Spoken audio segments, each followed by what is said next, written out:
Good morning, everyone. Is that working? Yes. Okay. So I am Mack Rogers. I'm the Executive Director of ABC Life Literacy, and thank you all for coming out. First I want to say thank you to the Public Policy Forum for leading this very important public policy discussion. I would like to recognize and thank you, Rhonda, of course, for all the hard work over the years. Also Habitus Consulting Group and Matthew for leading the report writing. Also thanks to our reviewers for their thoughtful and knowledgeable feedback. Craig Alexander, Daniel Boucher, Angela Briscoe is here with us today, Tracy Defoe, Marcel Dupuis, and David Gamardi. Also thanks to our sponsors, Canadian Building Trades and Unions, Colleges and Institutes Canada, CPHR, EY, Government of Ontario, Power Workers Union, Unifor, Boeing, Government of New Brunswick, Southern Alberta Institute of Technology, and the Saskatchewan Polytechnic and Van City. So lots of partners and a huge thank you. We couldn't have done this without you. So today I'm here to present kind of my reflections as well as a summary of the Workplace Literacy Report. And my purpose here is to kind of set the baseline and start the conversation off. And I look forward to this becoming a deeper and continuing conversation for all of our community, our stakeholders, and of course the thought leaders. So I want to take what the great work that the PPF has done here, summarize it, and then, of course, since I get the mic, I get to add in my 2 cents where I want, which is fun. The report was released today, and to me, we were lucky enough to see it in some earlier versions, and I think that what I would like to do is kind of put it into 3 buckets, what I saw. So first, we're going to talk about setting the stage. So this is where we're starting from, where workplace literacy is starting from. The second piece will be what we heard, so the feedback we got from all our participants and survey respondees, and then moving forward, some recommendations, next steps to keep this conversation going and to move things forward. So here we go. So the first thing is setting the stage. So where did this conversation start from? Well, we started by needing to set the parameters of the conversation. So we needed to define what is workplace literacy, but also what is inclusive growth. So inclusive growth, it was defined in the paper as a policy framework that can create opportunities for all segments of the population and distribute the dividends of increased material prosperity fairly across all society. So that's the inclusive growth piece, and how workplace literacy to that into a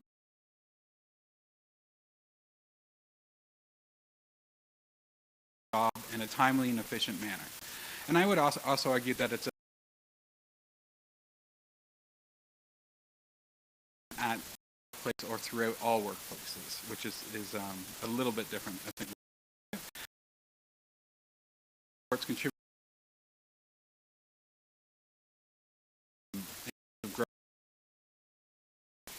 So this seems pretty straightforward. When we went into this, we thought that if Canadian employers could learn more, they would invest more, we'd have better return on investment, we'd have significant inclusive growth, everything.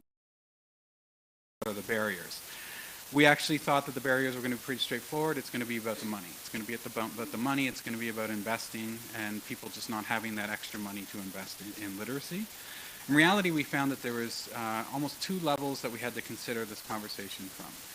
So one is the employers. So how do we get employers to invest more, engage more, to be more knowledgeable? But then there's the employees. And in employees, I also include the labor movement and that powerful body. So that's where the conversation ended up with 2 different stakeholder groups that we needed to look at.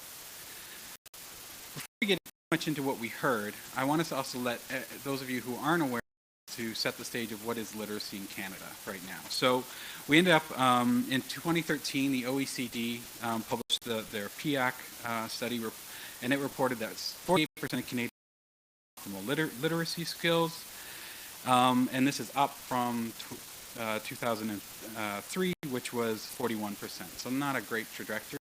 More people being left behind. But one of the really unique things is even though our average against other countries is not particularly poor, it's kind of that's a technical term. One thing is unique about Canada is we have more people at the highest level and more people at the lowest level. And what that means is that, yes, our average balances out, which is all well and good, But the problem is that we're leaving so many people behind. We're losing so much talent to our workforce that we're not accessing. And we really need to focus on those people being left behind, especially in this day and age. So how do we go to prepare this report to find out what the conversation is about? So as Rhonda said, this started a while ago, but in between March 2016 and April 2017, PPF hosted 6 roundtables. They also had numerous interviews and a stakeholder survey, which had over 200 respondents.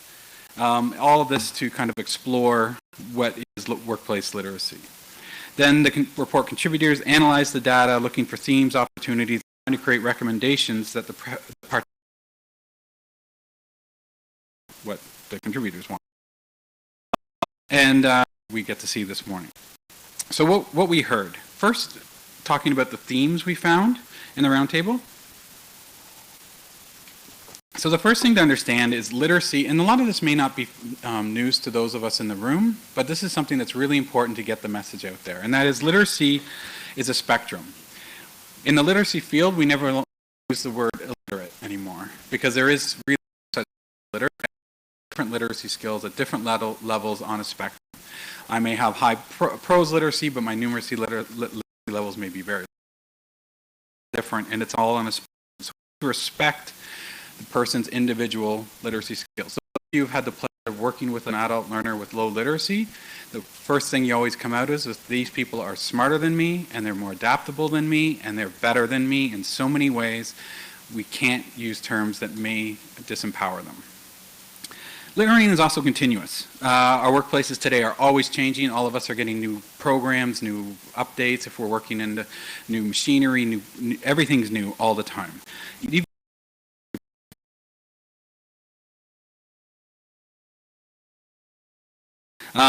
And this goes beyond the workplace. I mean, everything's changing in the digital world. I mean, most of us who have kids or young people in our lives have asked some young person how to do something on our phones at some point. Or is that just me, maybe? But that happens daily in my house.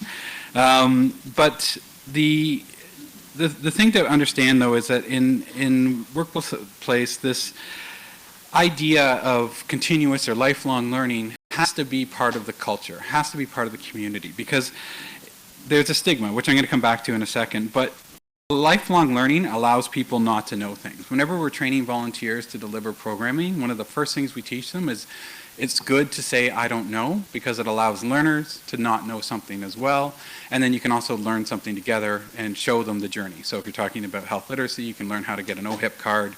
You can do it together. You can both figure it out. So I don't know should be something we celebrate, not something we're afraid of.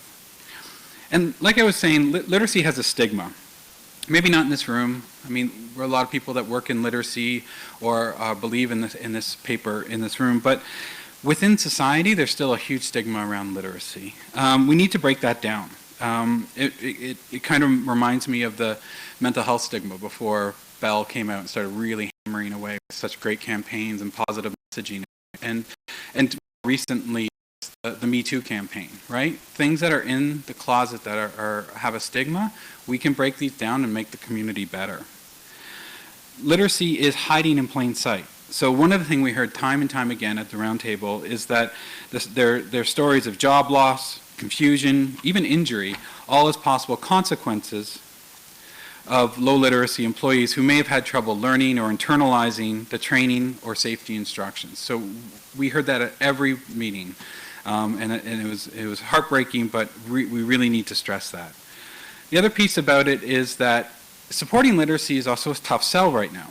Most companies don't actively engage in supporting training for literacy, either in budgets or in opportunity, so in workplace. Our managers aren't trained to have these discussions. We don't support our HR professionals and managers in knowing how to even identify low literacy, let alone how to train or find training for people to access that type of skill. And then cost is always a factor. That is something. I know I mentioned at the beginning it's not the only factor, but if it is one. As those of us know, in tough economic times, training is the first thing cut. It's the last thing added, it's the first thing cut. If you think about that, literacy training is the lastest and the firstest, to make up words for fun. So we really need to be aware that we need to move that up, because it is the foundation of learning that we're cutting first. One thing that we wanted to highlight, or we found was really interesting in the report, was that the people outside of the roundtables had different perceptions of the importance of literacy and the role literacy plays. And what we saw that in is our surveys, in our survey respondents. So notably, 28% of respondents thought that literacy training would be beneficial to all employees, and only 46% thought it would benefit to select employees. So almost half, or more than half, there's some good numeracy for you, don't think that there's any literacy challenge in their workplace, which we know from the OECD study is inherently incorrect thinking. Also, 48% specifically said that there's not an issue in their organization, and only 23% felt it was an issue of all of them in the organization. So one of the things that it said to me is that we need to bring our HR professionals up to speed on literacy in Canada and on workplace, so they can see how the impact is, they can know the numbers, they can know that the investment will pay off. And there's also a hesitation just to support it. More than 77% said they had not supported any employee in receiving literacy training. So that's a big number. We need to move that number. So what I want to talk to finally about is moving forward. So recommendations and next steps. So the first thing is we need to destigmatize literacy. All of us need to work towards this goal. So this goes hand in hand with lifelong learning programs.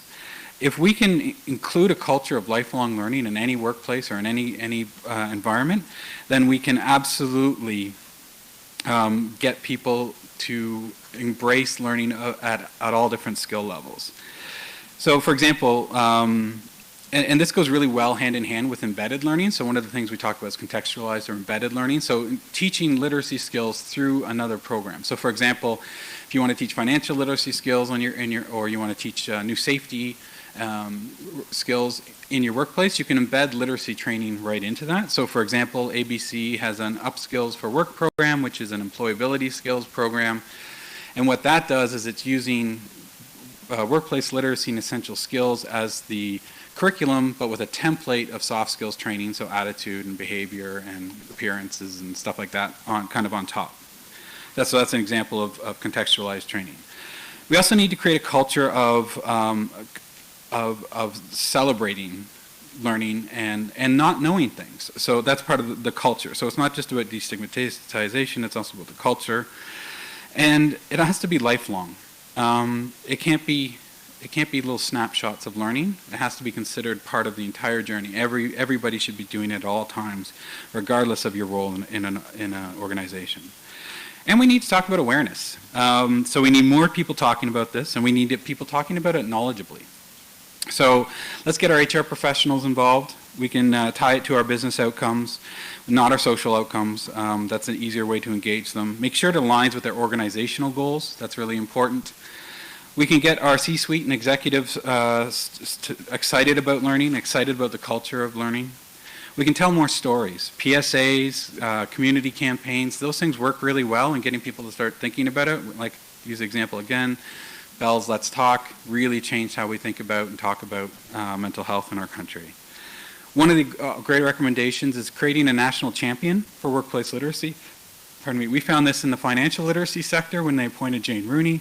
It really advanced the cause, it advanced awareness, it gave the financial literacy sector went from nothing 8 years ago to probably the best funded, biggest voiced literacy sector currently going over and surpassing all the other ones that have been running for years before it. We're seeing health literacy starting to go that way. It's going to become the next big voice, I believe, in my humble opinion. But that national champion brings people together, especially if it's done well and done with a great person. And as a teacher at heart, we need to make sure that our programming is done right. So make sure our interventions still run following best practices, promote the best practices so make sure it's curriculum. The curriculum design is tied to well-designed needs assessments. Make sure that learning is embedded or contextualized, as I spoke about. Make sure we're meeting each learner where they are on their learning journey. Increasing train-the-trainer programs for HR professionals, managers, and workplace trainers. And then leveraging new concepts, mentoring, one-on-one coaching, that sort of thing as well. And of course, we need to learn how to sell this. That's always something that's on that's a tough thing to do. What are the benefits? What are the productivity, the culture, the staff turnover, all the benefits, the business case for investing in literacy, the return on investment. So just to wrap up, we are in a workplace learning deficit, absolutely. But I believe this report very much shows us a path we can go to move things forward. One of the things Anne-Marie said in one of our calls about this, which I found really interesting, was she thinks of this as a benchmark, and that we should be continuing to look at this and come back in 10 years and see what we've done. Because this is where we're starting from, but the path has been shown to us, and if we can all pull together, all the stakeholders, government leaders, employers, and yes, the learners ourselves as well in that field, all moving forward, I think we can really make a difference. Thank you.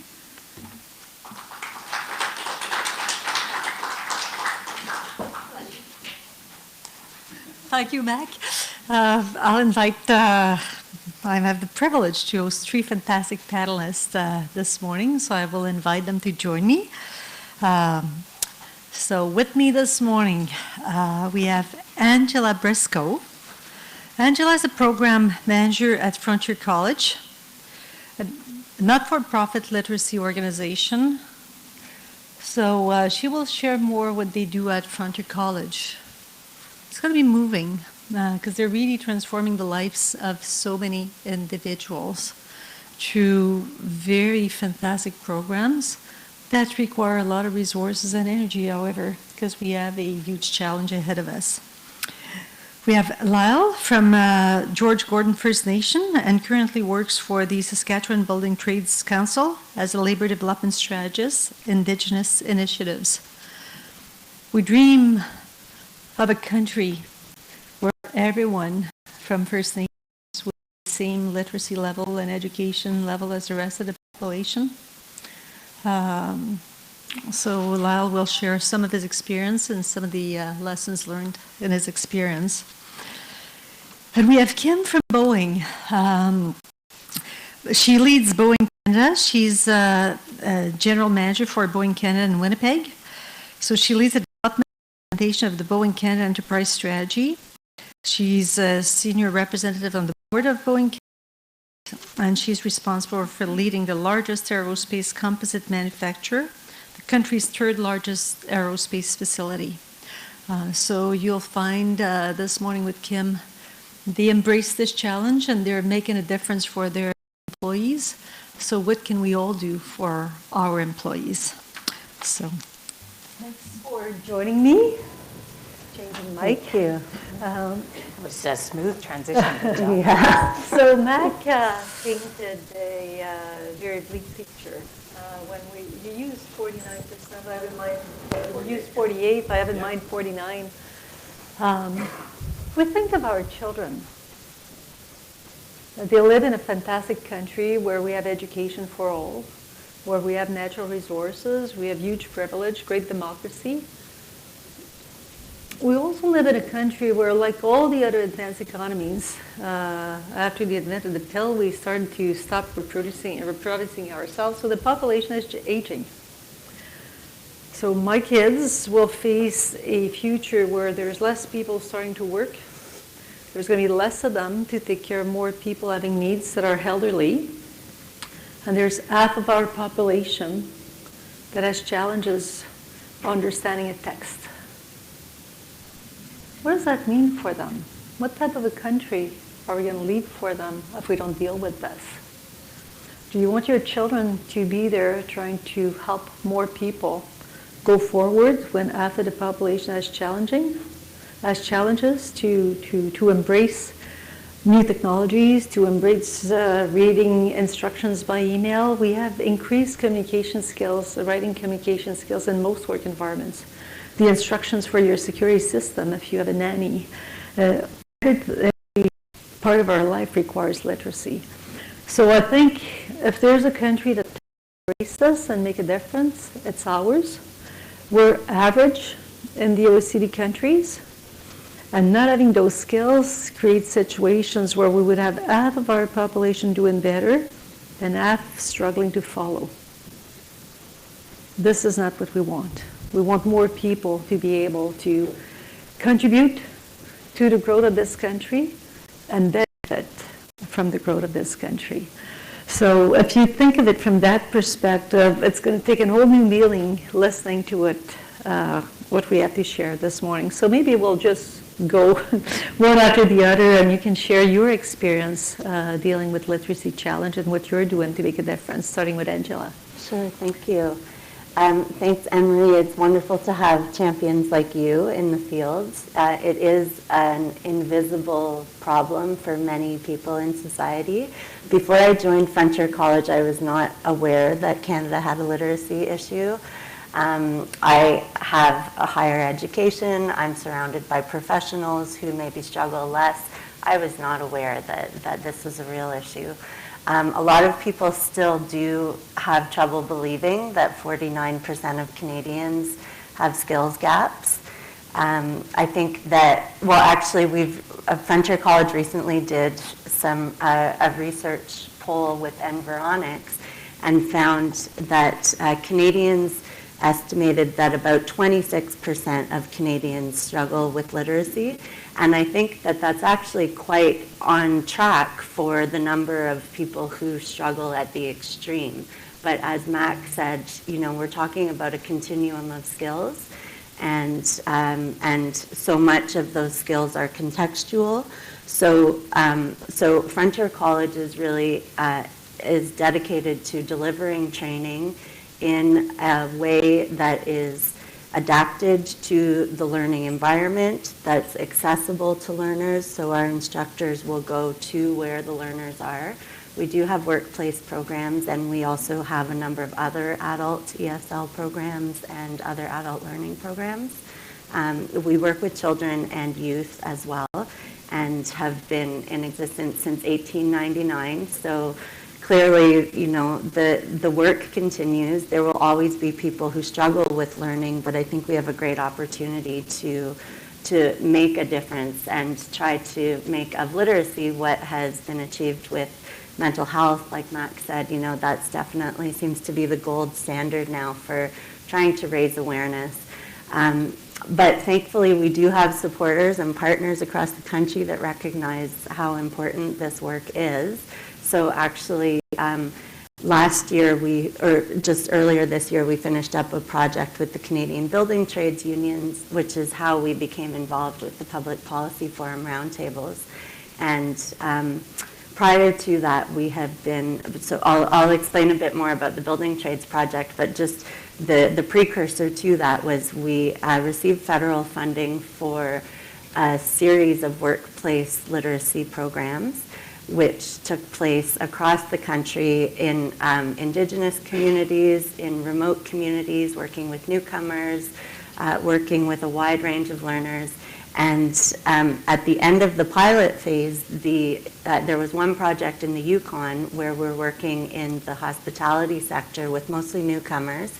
And that project was so successful, and it was developed in partnership with the employer. And so that ended up continuing. The employer wanted to keep it going.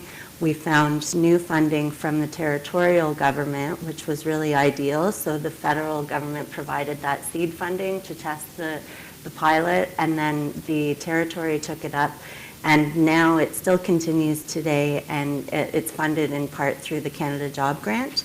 But that's a real model program for us, because all of the content is designed really in partnership with the employer based on their business goals, and then with input from the learner, the worker, and who is for us the learner, and their supervisor. And then the evaluation of their learning is done by the worker themselves and their supervisor. And we've seen really, really great results in our assessments where, over 80% are agreeing, of supervisors and workers are saying that they're seeing gains in a long list of skills that are directly relevant to the workplace. So that's one model where our instructor is embedded and works on site. And then with the building trades, we had a slightly different model. So we developed the program, again, with federal funding to support a pilot to try to address the need for support for apprentices that, because apprenticeship completion, the statistics were, I think, 47% completion. So, so we wanted to try to provide support to help people get through their coursework and do get the learning that they needed to be able to adapt to all the demands. So it was a national pilot. We ran sites in Saskatchewan. The Sask building trades were a huge supporter right from the beginning. And then we also had sites in Ontario and in Nunavut. And we've worked with employers and with trades unions and also with other community organizations that do pre-trades for folks who want to get into an apprenticeship, but they need to do preparation work, academic upgrading, or credentials that they need in order to qualify. So we offered, with an instructor and with tutors, we offered a range of different types of support. Again, each time very customized to that individual, in that trade, in that province. You know, it's highly variable, and the needs are very variable across the country. So definitely, you know, flexibility and customized responses are one of the key pieces when it comes to literacy and skill support for adults.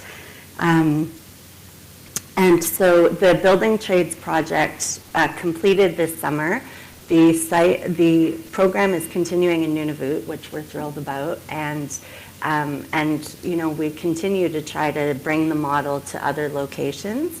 You know, I'd be happy to share more. We learned a lot from that program, and you know, I think there is a lot that we could improve going forward, better ways to engage the unions right from the ground as opposed to from a national structure. You know, maybe more needs assessment in advance to help us design more appropriate customized responses where we have buy-in from the ground, from the people that are going to benefit from those programs. That would be, you know, again, one of those key lessons learned that is really important to make an initiative work with adult learners and working with the union and employer context. But I think I'll leave it at that, and, you know, happy to share more. Maybe Lyle can share more, because you probably were involved in this one and a number of other initiatives. So yeah, thank you very much for the opportunity to be here in Canada and think about back home. You talk about an older population. In the Indigenous community, we have just the opposite. Our elders are leaving us, and we have a very, very young population, and we are also the fastest growing in all of Canada. And we need to sort of figure out different strategies to develop opportunities for these up-and-coming young people to make it. And to me, the best way to help them make it is to prepare them and guide them the proper way. And the best way I can help you understand that is I always like telling stories, because stories to me is the best way that we learn. It's our culture to be able to tell stories within our community. And from generation to generation, for thousands of years, the Indigenous people and the Cree people in the prairies, for example, that's the way we learned, is from stories. And how it relates specifically to literacy nowadays is also very important. Really quick story. When we talk about trying to ensure that we see success in apprenticeship, for example, to become an apprentice, you not only have to have the will and the ability and all the necessary traits to be a good worker in a particular trade. Now, it takes what I call a 10-point plan, but it takes another group of people that have to go to school. There's that 8 weeks as a first year, second year, third, fourth year apprentice that they have to go to school for 8 weeks. That, to me, for a lot of people who are working and wanting to get their red seal or become journey people in their trade, that's the determining factor as to whether or not they're going to be able to be successful or not, or continue on. So what happens quite frequently, if they fail very quickly as a first-year apprentice, they jump and they disappear. They flee mainly because we talk about the stigma. We talk about all the stuff that comes with not wanting people to understand that I don't understand a formula because I'm an electrician. And the one example I always give, it's kind of an interesting story because I started playing pool. I haven't played pool for about 10 years, and I decided to get back into it. And I walked into this pool room because I wanted to practice a little bit. And I was introduced to a woman that I helped a number of years back to become an electrician, guided her, helped her get all those traits that she needed as an electrician to get her working. And she just happened to be at this pool. I just started playing pool, and I kind of recognized her playing at a different table. And so I went up to her and I reintroduced myself. I said, "I know you." And she says, "Yeah, you got me my start as an electrician 2 or 3 years ago." I said, "Yeah." "Oh," I said, "Really? That's awesome." I said, "What are you doing now?" I said, "I'm still that, but I'm in school right now."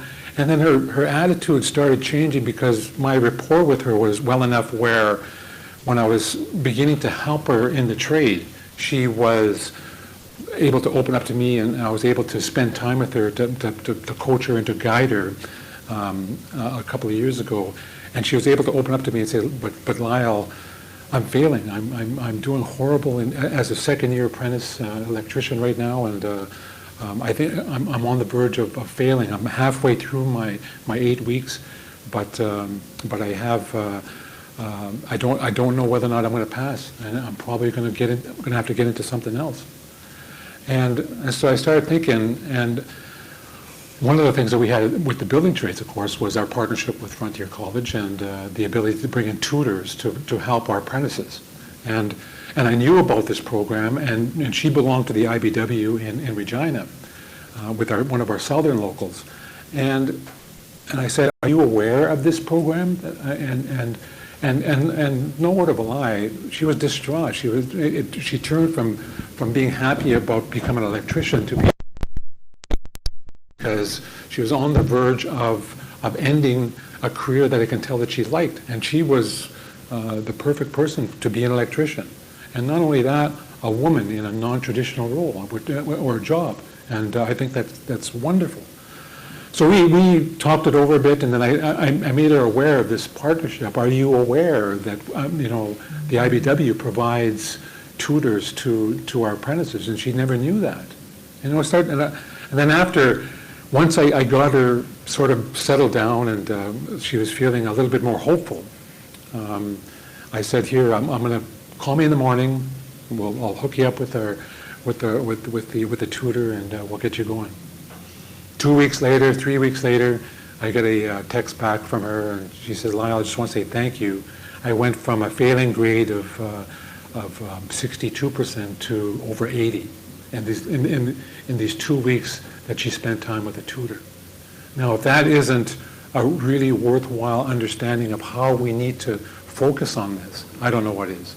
And the cool thing about, even though I work for the building trades, I've changed a little focus personally in my job, where I not only work for the building trades, I cut my time half, and I now work in Regina for the First Nations Employment Center, where I see multi-barriered people who are leaving their First Nation, coming to the urban centers, and there's people in the urban centers who are looking for work.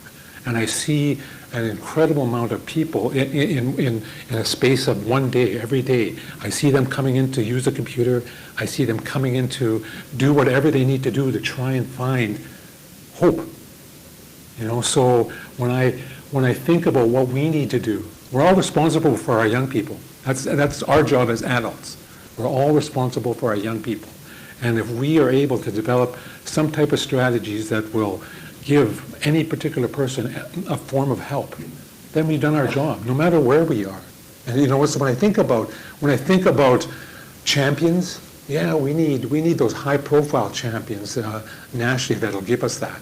But we also need those particular stories regionally. We talk about Boeing. When I think about Boeing Canada, I think there's no way on earth I'm going to be able to work in a place like that. because I already put myself out of the picture because I don't believe in myself. But the only way we can change that is if we have champions to be able to go to these communities and say, why can't you? Why can't you? We just need to be able to give a young person, any particular young person, it could be from any community, it could be a newcomer, it could be a young person trying to establish their home in a rural community, to the Indigenous community. You know, what can we do to ensure that we develop those opportunities to provide that little bit of hope? That little bit of hope goes a long ways, and we all know that. We all understand that. We just need to be able to give ourselves the opportunity to tell people, you know, do this and do this and do this. So if I was going to think of some further strategies, we need to really talk to the HR people. We need to really talk to the career advisors. We need to talk to the job coaches who are sending people to become apprentices and be able to say, do you know what you're doing? Is this what you want to do? You want to look at another option, look at this, but if this is what you're going to do, let's make sure you're going to be able to be successful. And the best way you're going to be able to be successful is to, first of all, being able to understand and have the right education, first of all, when it comes to the trades.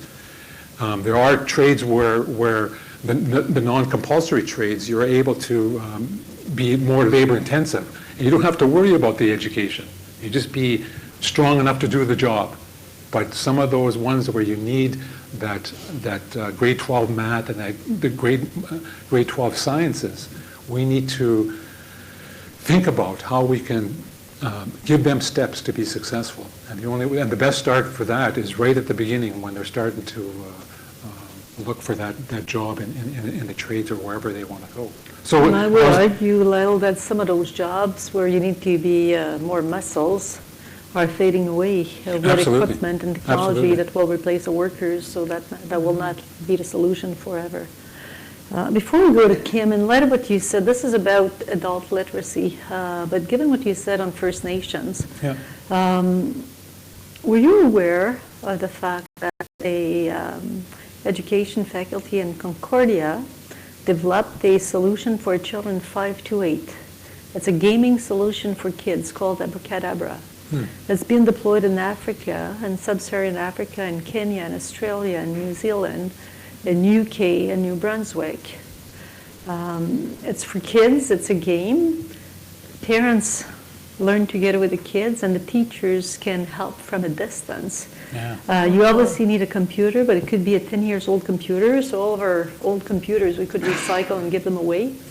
It's the tool that has the most impact on children learning that's been developed in the world. It's got over 20 university researchers that talks about the impact, but we have not yet deployed in all of our First Nations or in all the Canadian communities. Well, and there's no doubt, you don't want to get me going on that, mainly because of the fact that we need to start very young. But right now, our young population, you know what they're doing right now? They're playing their PlayStation and they're smoking dope until the sun comes up. That's what they're doing. You know why? Because they don't have no hope right now. So, but if we gave them another game, they could learn so much in the world to them. Absolutely. We need to be able to figure out ways as to how we can entice them into the workplace. And the best way to do that is, to me, the trades, because one, you make more money, and you're using your mind and your body. And as much as games, I like to think is a really good means to educate our young people. You know, our elders are passing away, and they're passing away too quickly and too often. Our community, the Indigenous community, the population of me, I just turned 54 today, by the way, exactly. But we need to get those middle-aged, 40 and 50-year-old people, prepare them to be elders, because, you know, we've survived here for thousands of years by having the simplest of ways of educating our young people, and that's sitting them down and telling them stories, and having that oral tradition from generation to generation. We've gone past that, and that simple way of survival in any means can still happen today, but we just need to bring that back in some shape or form. Thank you. So Kim, the Boeing story is quite interesting. How did a large global organization get to focus on literacy, and how you were able to embrace the topic and make a huge difference in the life of your people is fantastic. Share with us more about how you got on this path and what you found and how you're dealing with it. Well, first of all, I have to say we're very lucky, one, to be a big organization, so we've got the support and capability of our people, and then we have remarkable leaders. Herman's been a champion of literacy now for well over 20 years, and we're lucky to have him as a senior manager in HR, so he keeps driving us towards making sure we're meeting the goals. But I have to tell you, listening to the report response, all I do is keep writing down, well, here's a gap, and here's a gap, and here's a gap. But, you know, to start off in the 90s, we really recognized that we had a challenge in Boeing, especially around those essential skill needs. And again, we put all these processes together, and all I can think of is, I'm too embarrassed to tell you I have a problem, so I'm not going to go get help. So I already have that written down as something we need to go address. And I think the way we're seeing it in Winnipeg especially, and I'll get back to our story, is the fact that we keep bringing in new computer systems. So technology is huge in aerospace, and it's something we're growing all the time. And we just deployed a new system that every single tradesperson, every single shop floor must log on to. So I've asked our IT department just the day before yesterday to tell me how many people have not logged in. You keep telling me all the stuff that's happened, but like you talked about, people who have challenges with literacy are some of the smartest people we have working for us, and they've found ways around having to deal with the problem, right? So I'll bet dollars to donuts that I have 250 people out there that are probably some of my most productive people, but they've still never touched that system that I require them to use. They figured out the guy next to them will do it for them, right? Just like my daughter fixes my iPhone for me. So as I'm listening, I'm thinking of all those barriers. The other, I think, key thing that you can see, and it's not just in Boeing, but it's in any industry, what is the largest population of people we have in long-term disability?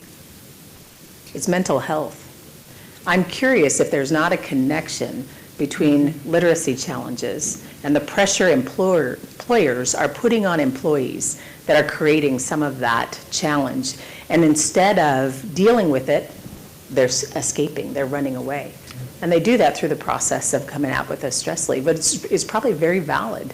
But if you're going to ask that person, why are you stressed? What is it about work? Do you think they're going to say, I can't read my work instructions? I don't understand the new computer system. So we've kind of done it to them. Anyway, so that was just what I've learned so far today in my little panel meeting. But we've done a lot of things, especially when you think of Boeing Winnipeg, which is a microcosm of the huge company. So we have 160,000 people across the world, and we have 1,600 of them sitting in Winnipeg. We have a cross-section of diverse population. We have deaf employees. So Herman and his team have made sure that we always have tools and capability and training that focuses on their capabilities and where their efficiencies can grow and what tools we can make them be just like everybody else and as productive. We have diplomas that we offer. We have workplace study that we offer. We have a tremendous amount of development opportunities. Again, I think we're probably hitting the people that were already a skill level in the upper half, and we've helped them grow. So I think we're doing a great job there. I think some of our challenges are going to be, what are we going to do with those people in our workforce that are having real challenges? What we've done is we've actually put a limiter in place so that they don't enter our workforce. You know, we have a basic skills test that we use before people are employed at Boeing.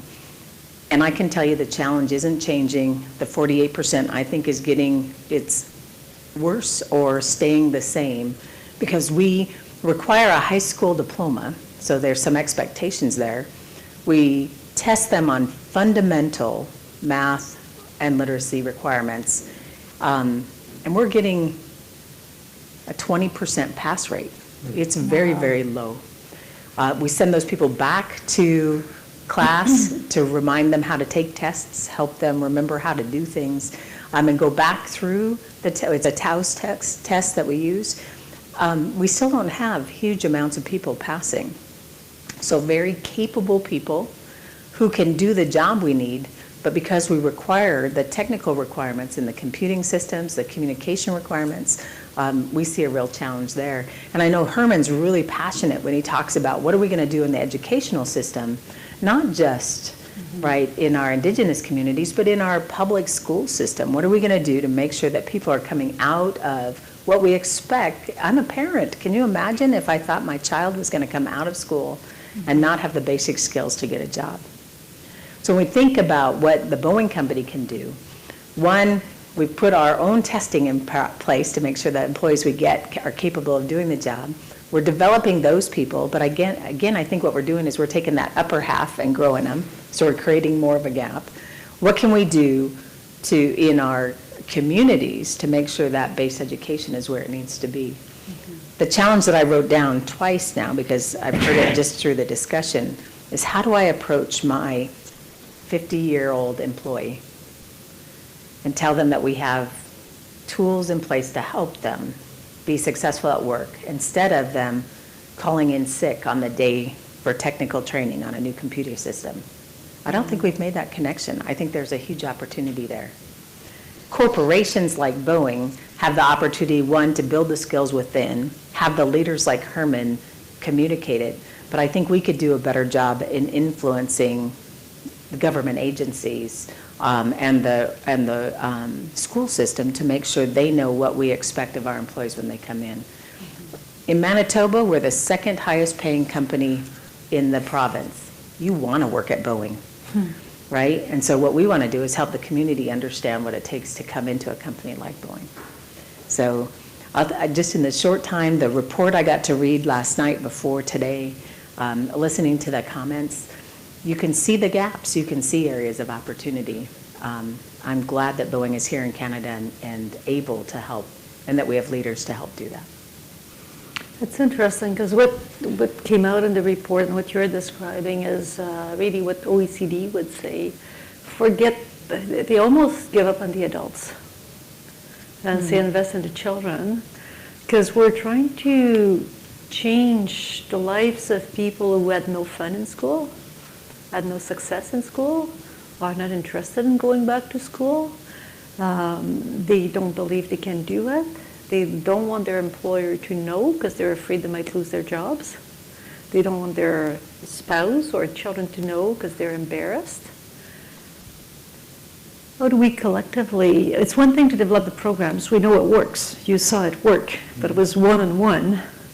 How can we reach the 48% or the 32% that knows how to read, but the level of understanding is not good enough to not cause accidents or to properly react if you set instructions for a secure incident by email, do the right thing, or to properly safely administer a prescription to their children or understand the instruction manual. So how do we as employers approach our employees and give them solutions that will make it easy and fun for them to upskill and learn the basics required for lifelong learning? It's not an easy one to, and you can't guarantee their jobs nowadays. No. But I think one of the things that we've heard it commented here, and I think I heard it in the report too, one of the things I think we need to change is relying on the human resource organization to solve all of our issues. The people who know the employees are their direct managers, their team leaders. And oftentimes, like you said, the relationship with a team leader is much closer than it is with an HR representative, where if I'm called into that office, sorry, it might mean I'm in trouble, right? But if we could somehow, I think we heard it here too, be able to say, I don't know, let's learn together. If we could have our first line managers, you're reducing the ratio down, to 1 to 20 maybe. And if that individual could learn to be a teacher or a shared problem solver, you're going to build the relationship so someone will feel comfortable to say, help me, I don't understand, right? But I think what we've done is rely on the 20 people that support an organization as big as mine to try to do that for us. And we need to take on that burden as leaders. What we also found is that some of the HR leaders, they assume they don't have challenges with literacy. because they did the tests. They made sure they had people with degrees and all that, so they assumed they had the skills. They don't realize that people didn't practice for years and they lost them. And it's somewhat an admission of, they feel it's an admission of failure of their organization if they don't produce, if they don't hire and offer employees that have the skills required to do the job. We definitely have to do something different because, I decided to try and educate myself a little bit more. In my older age, and even though people think I'm still young, but days I feel old, I took human resource management. I enrolled in one class just to see it. And man, that was the most stressful thing I ever done in my life. You know what? Everything they taught me in there, as much as it was awesome to read some of this stuff, didn't prepare me even closely to the stress that I went through having to go through that class. And in the end, I'm not certain it helped me because I was still able to go back to my job and find good workers based on my own way of doing it. And so that's the juggling of education versus lifelong learning that you need to sort of balance properly to be successful, and how each one of us, as much as education is really important, it's also the lifelong experiential learning that we need to tack on that's going to make us that much more effective in the human resource area. So it's interesting because when Mack shared the results of the OECD testing, what he didn't share is the details, the fact that level 0, 4% of our Canadians could not read at all, could not fill in a form electronically or paper. 13% were level 1, so they could put in their name, their address, their phone number, their gender. They couldn't do a lot more than that. So we're at 17%. The rest were level 2, and those are people who can read at various degrees, but the level of understanding is not enough to properly function in our society. So it's very different needs. So if you were to dream of what would change to make a difference, what would be your dreams? HR people need to be officers of hope, meaning they have to be able to just not look at the qualifications of a particular position and say, you know what, you can't do it, you can't do it, you can't do it. You might be able to do it, yes, you can do it, but be able to talk to the people that you didn't pick and say, listen, here's some of the things that you need to do to be in a place where you can do what you want to do. And I want to be able to help you and guide you to that. Because right now we're shifting resumes and pushing them away based on the fact that they don't meet minimum requirements that we have. But I'll tell you, you give me 10 people in a room personally, if I'm able to speak with them personally, I can pick out the top 5 just like that. Mainly because I understand what is needed, and it's more than covering letter is not good, resume is not done the way we want, so it gets tossed away. We got to change the way we do that, and because we're missing out on some dynamic people because we take that attitude. I would argue, like you said, that HR people and all managers should be officers of hope. Yeah. Angela, from your perspective, what would you dream of? Sure. Well, I mean, my perspective is very serving to Frontier College, but I really would dream that there would be no one turned away that needed help, that Frontier College would have the capacity to actually run programs in all the places that we're asked to be. Right now, because we're a charitable organization, that's not the reality. It's so we go where there is funding, but really I think that, as we've talked about, the future starts with the kids. Wouldn't it be amazing if every school could have a fleet of tutors that are available for the kids, and if every adult could know that there's a number that they can call if they need help? Because right now we don't really have a structure that allows for somebody to just call us off the street and get access to service right away. But I would dream of a future where there's no stigma associated with that, and the support is there. From your perspective? Cost of goods sold is very important to me. Making money is very important to me. So I hear My hope, right, is that, magic fairy dust comes down and everybody's perfect. But that's not going to happen. But I'd have to go back to, I think it starts with the children too. And I think we need an educational process that doesn't leave kids behind, right? And, I'm a U.S. expat. The challenges in Canada and the challenges in the U.S. are very similar when it comes to our basic education. I don't think we have the answer yet, but I can tell you third world countries have better literacy numbers than we do. So somebody's got it figured out.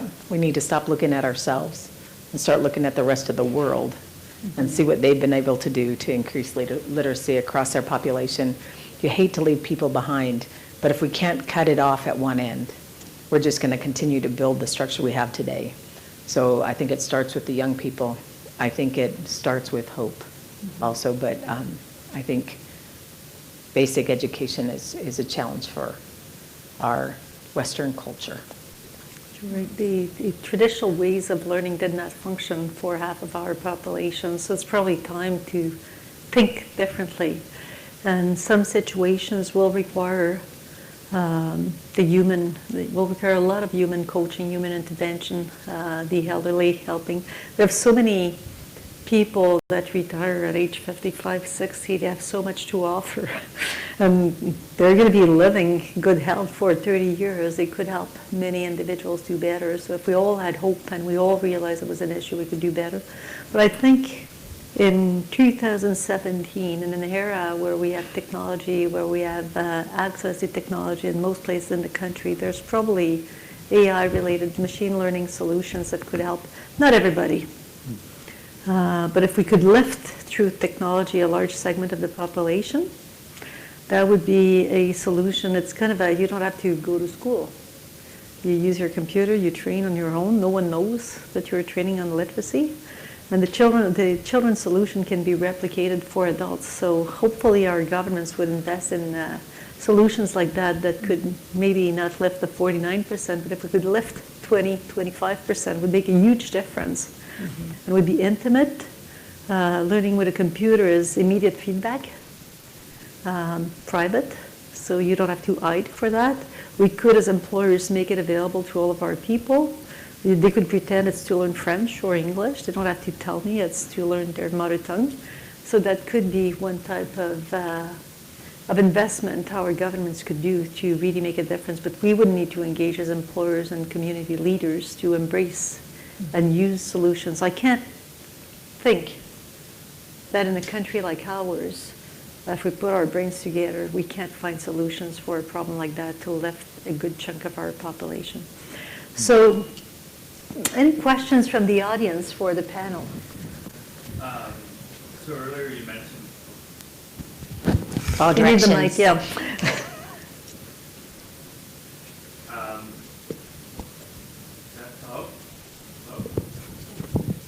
Keep going. So earlier you were mentioning how there's continuously new computer programming coming into workplaces. So building the wing on the 737-100 is different than the 737 Max because there's new technologies. And in light of that, Canadians graduate maybe with one set of skill levels that works at that time. And maybe if they're electricians, they have the skills at the time of graduation, and then the code evolves. Other aspects of their job evolve, and they need new skills. How do we kind of address that in this process of lifelong learning, where the skills that people are going to need in 5-10 years because of AI and these new technologies are going to change rapidly? How do we keep up? So the Boeing company has been very lucky. One, we have a great partnership with the Unifor union that our people are covered by. And both the company and the union recognize that technology is coming and that we have to be prepared. And so some of the things that change for us is we actually change a job classification or skill code based on the requirements of the new equipment or a new computer program. So we're moving towards automation. And what we've found is if we partner with our universities and colleges locally, they'll develop classes that our employees then can go to qualify for a higher skilled, higher paying job with the company. And we've been really, really lucky that as we brought technology in and as we brought automation, which is huge for us that we've been able to carry our workforce forward. So we're actually not hiring people just out of university to run those pieces of equipment. Now we may have to hire someone to program them, but as far as running the equipment, our employees embrace the training and they grow. And it gives you, if you're going to spend 30 years at a company, right, you want to be able to grow and prosper. And we've been really, really lucky to have just tremendous support from our labor union, tremendous support from our universities and colleges to allow us to train our people as we go. But I guarantee you, I'll lower my number, 100 people who haven't logged on to that new computer system that I want them to. I'm gonna think about it different now.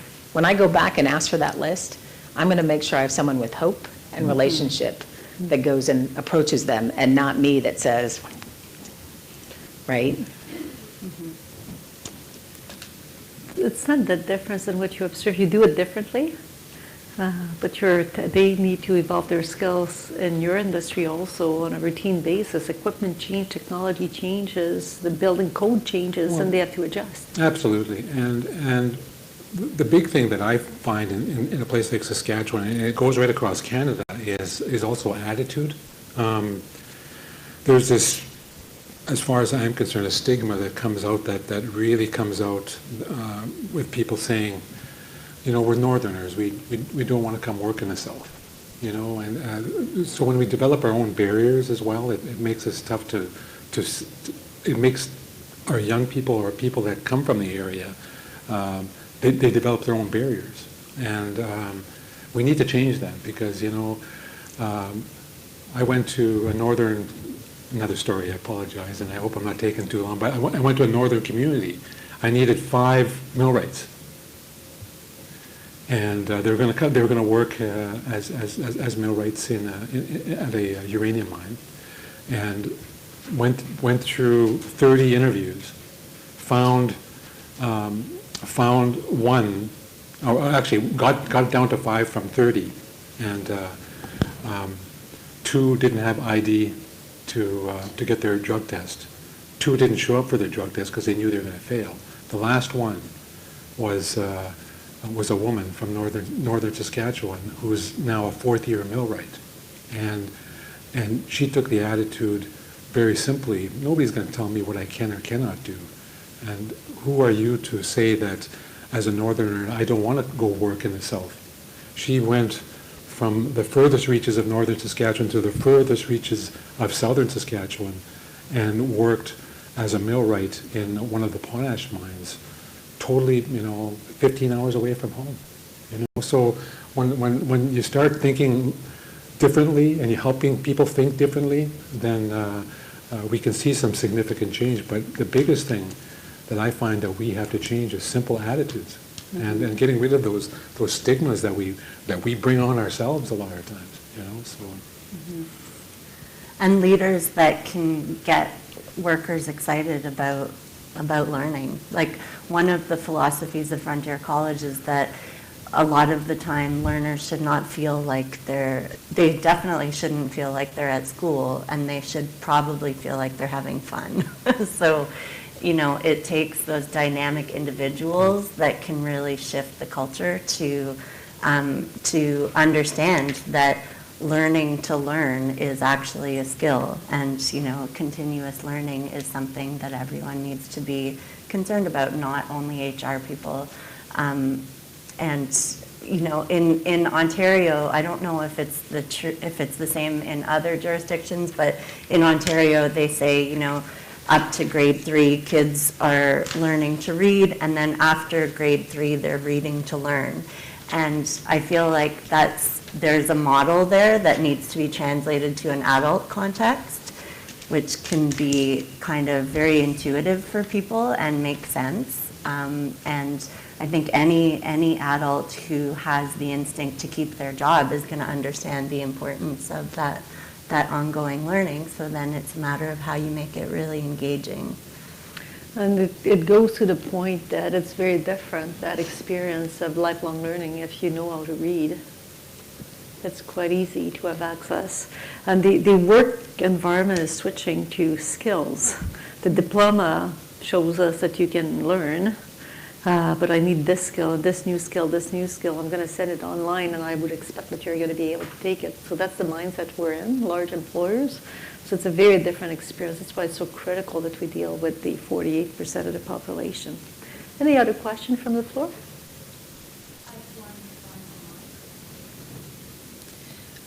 Which countries can we learn from? Which have good continuous learning cultures with less stigma?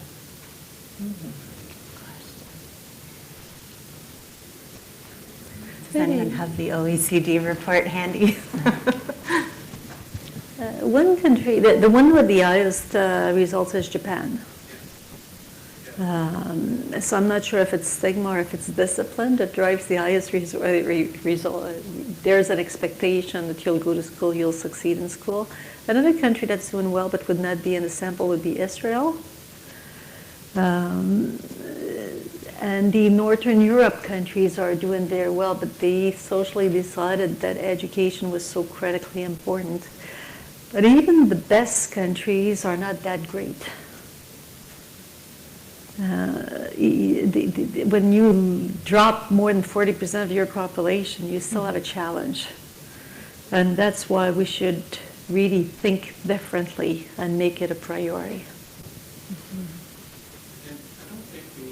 We need the mic so people can hear you from a distance. So Mack will make a few comments from ABC. And it's not just other countries we can look at. We can actually look at how traditional Indigenous learning happens. We can look at our own country. I mean, as Lyle was saying, it's been many millennia of learning, passing things down.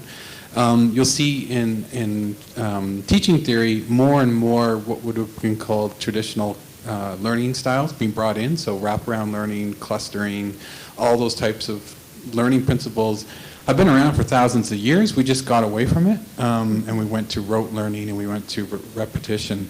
And I remember listening to an Indigenous leader speaking about learning and saying it's actually not the content that matters, it's the environment that matters, that it's much more important. And I believe that thinking about it in that perspective will help all of us, adults, learners. It goes to, and it's just one thing that Lyle said, and I know Kim touched upon too, about the belief or hope.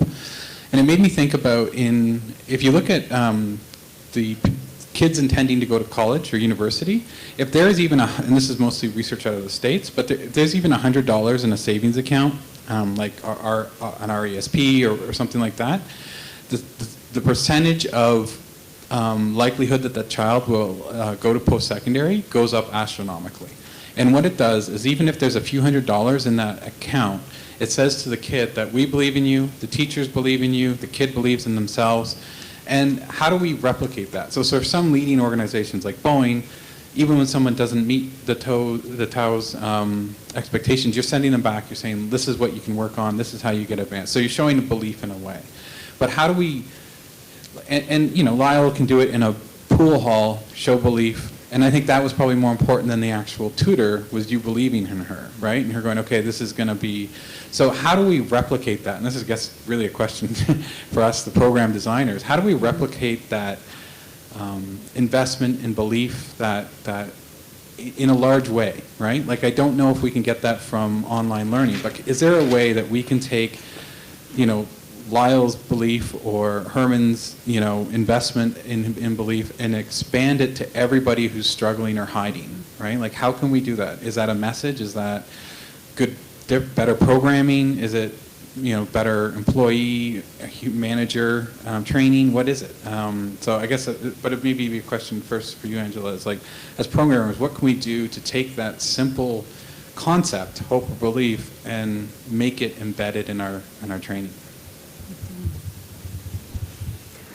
Well, it's a good question. And I think it comes back to definitely the individuals. My comment earlier about that dynamic leadership is what creates that sense of hope in learners. But I think at a systemic level, you know, probably probably it would come back to adults. I think of so many of those who are struggling with literacy are also people who are living in poverty, who may not even be in the labor market. That's another whole untapped pool of resources that's not getting the support that it needs. So I think that's another place to over time develop some messaging, some campaigns, some outreach that's going to bring support in a way that is responsive and attractive to the way that they want to engage. Because when children see their parents moving in their own personal situation, that also is teaching them how to move through. It's teaching them about resilience, and it's also presenting the reality of hope beyond what your current situation is. So I think that's probably a really, really large area to continue the focus is on how to mobilize those that are the farthest behind in terms of the barriers that they're facing. The only added thing that I would add to it would be when you look at some of these companies that are wanting to see more Indigenous people, I have to mention, mainly because my mother went to residential school, means in a way that we can combat those generational effects of residential school from one generation to the next. People are starting to think it's becoming too popular, but it's something that we need to focus on, because my struggles in my own personal life took many different changes in my life to be where I am now. But where I ended up was understanding that my mother was in residential school. She didn't teach us how to be proper parents. So when we talk about how we can teach literacy, and help people understand what that means, you also have to look on the back end. What are they doing holistically? Are they struggling to survive by having enough food? Is there domestic violence in their life? Those are, and it's with everybody as well. But we need to focus on that mainly because there's always other things that affect the way we're performing today, and being understandable to that is the challenge. But also we don't want to say it's okay for this person to not come in today because his mother went to residential school. We need to figure out means and ways to ensure that we foster an understanding that they can make a difference in society, and the best way to do that is to make them a part of a company and holistically get them ready to be part of that, not just educational-wise or literacy-wise. It's looking at the back-end stuff as well when it comes to Indigenous people. And maybe if you think about the economic situation in our country, we're almost at full employment. The unemployment rate was never so low. All the employers, and if you think of their number one challenge and where they put their facility, it's where there's talent available. They would say talent is top 5 challenges to achieve their strategy for most of them. So with a almost full employment situation, maybe we have the crisis that we need to change. And maybe we're looking for more talent. Well, we have some. What do we do? And look at what happened this morning. Kim was listening. She said, I need my people to do agents of hope and people to believe in themselves. So it's not I'm not hitting them with the stick, but they see the potential and they see that we believe into them. So maybe we have the right conditions now, given the economic situation in our country, to drive change like never before, if all the agents come together for change, and to enable more Canadians to fully contribute to our society and participate in economic growth. This is an imperative for all of us, and we should be the best at this. I wanted to share one other result that came out of our environics research, which I think is really encouraging for everybody who's here in the room. So I mentioned earlier that Canadians estimated that about 26% of Canadians struggle with literacy.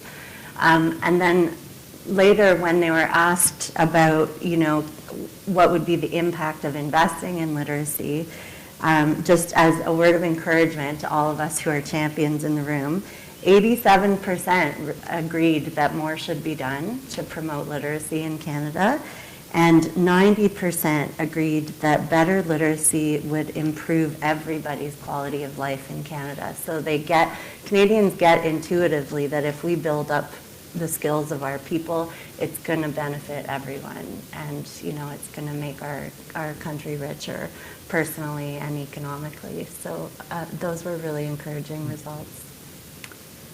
Okay. Another question from the audience? Hi, I'm Karina Crowley from CUPE. So as a popular educator, it's great to hear about the ideas about that learning needs to be engaging and fun, and also think about the whole person, right? And I agree with that. Also, there's some themes around the sort of comparing countries and how they're doing, and needing to look at learners outside of the workplace.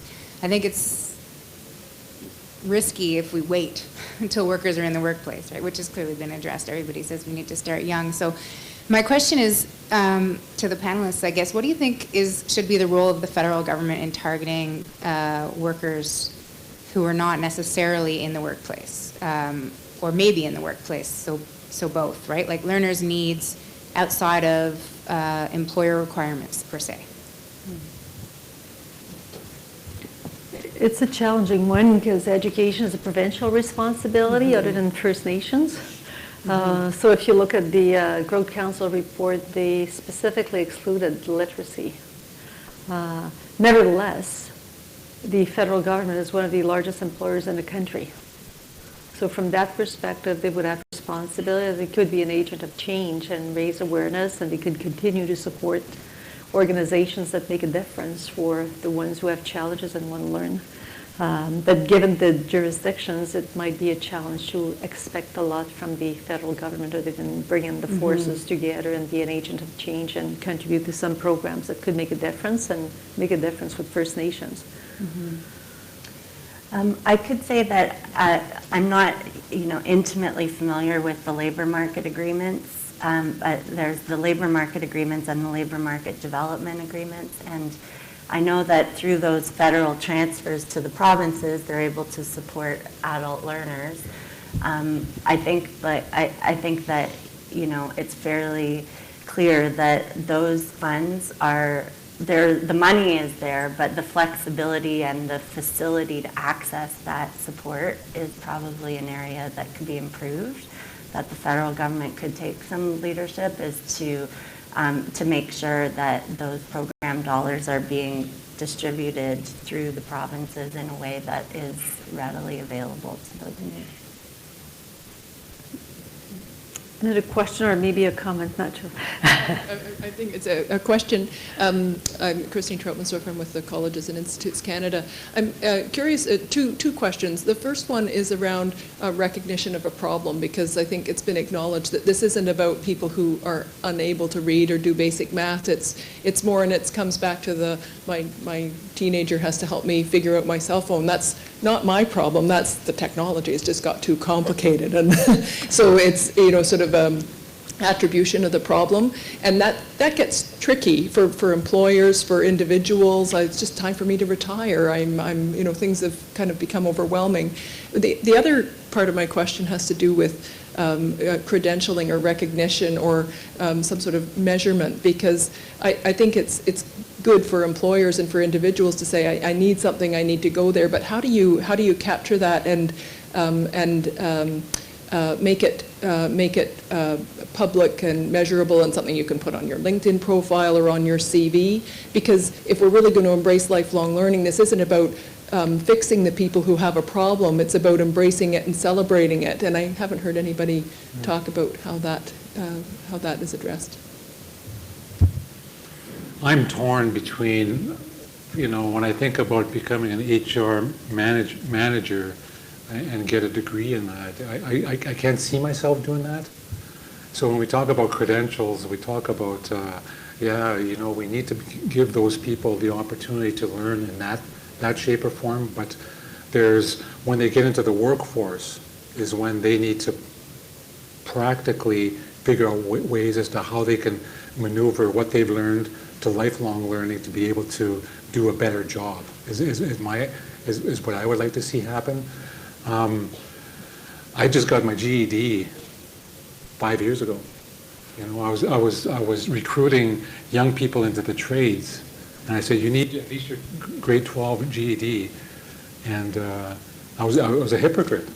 You know, I didn't have that.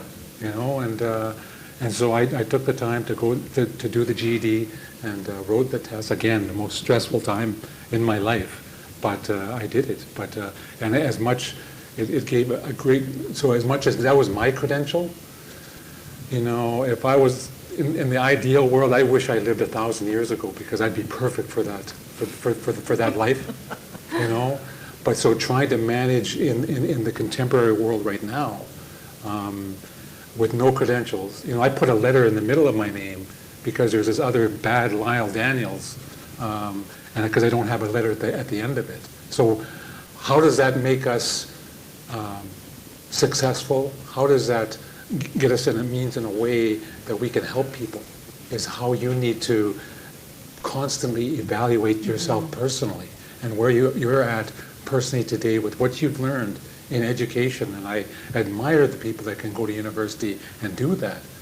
But it's when they get into the workforce and try to make a significant difference and change in other people that they're working with and people that they have to deal with is to me what's going to make them, in my view, successful.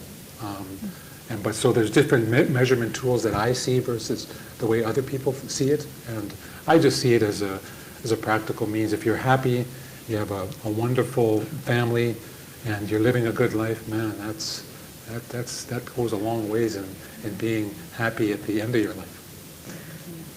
So I'm so sorry to add to this one, but so I have an electrical engineering degree. I have an electrical engineering degree, one, because I met an astronaut, and I thought that was really cool. And two, is because my father was an English teacher. He wrote all my papers in high school, and he corrected all my letters I ever sent to him. So electrical engineering, you take one comms class, and I took the speech comm class. Only engineering student to get an A in speech comm. I graduated with a 2.62. I'm in the top 1/2 of 1% of Boeing, right? I'm leading an organization of 2,000 people.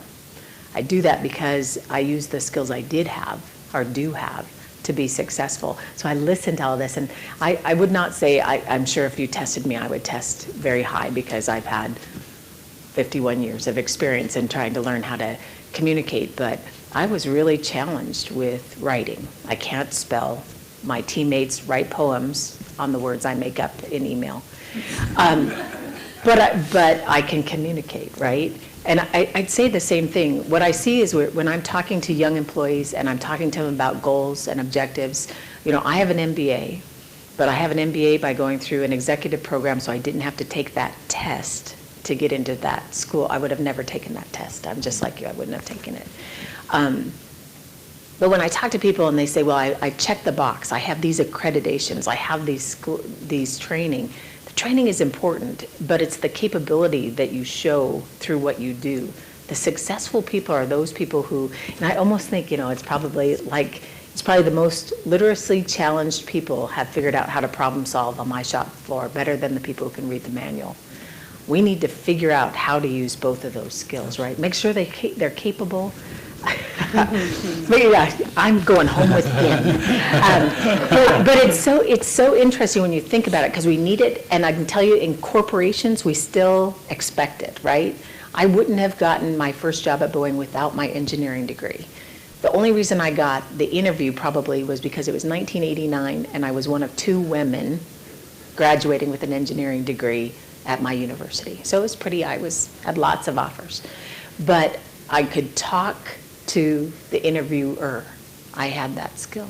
But you know, you think about these people who have survived, they've raised children.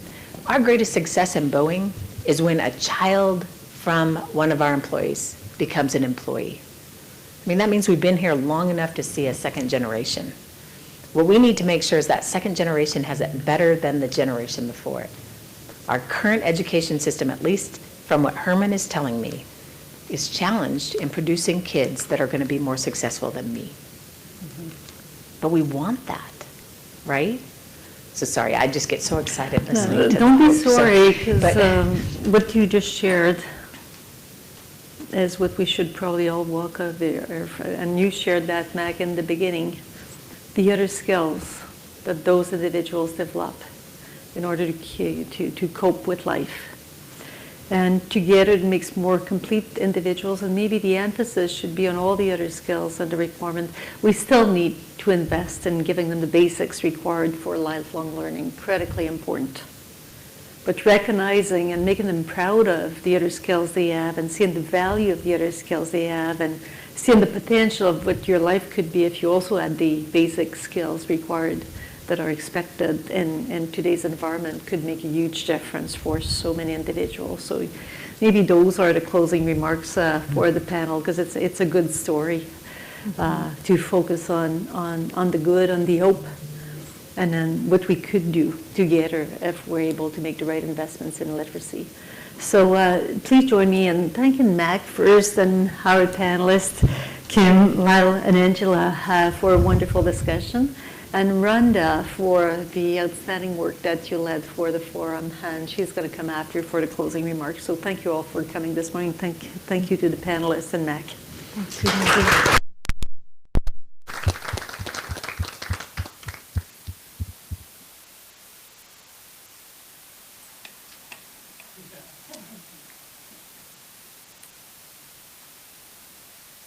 Thank you, Anne-Marie. Thank you, Angela, Lyle, Kim, Mack.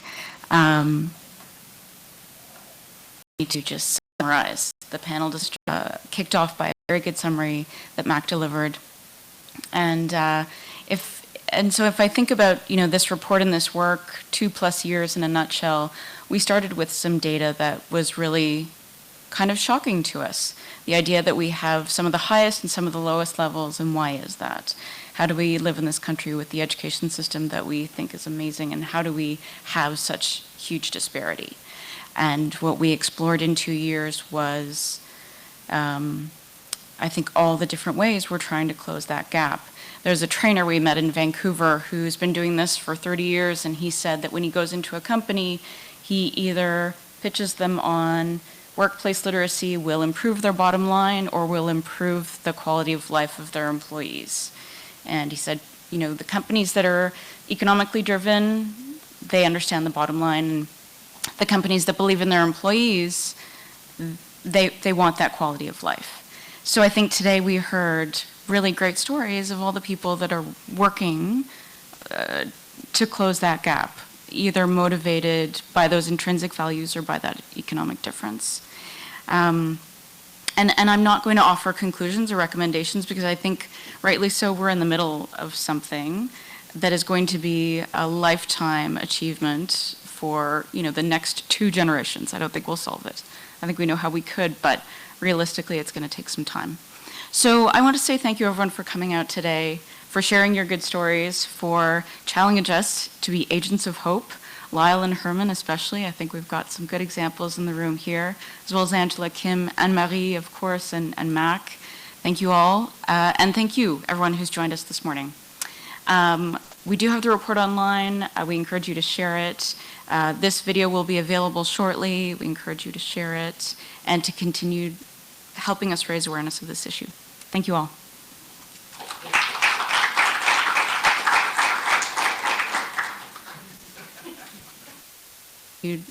Helping us raise awareness of this issue. Thank you all.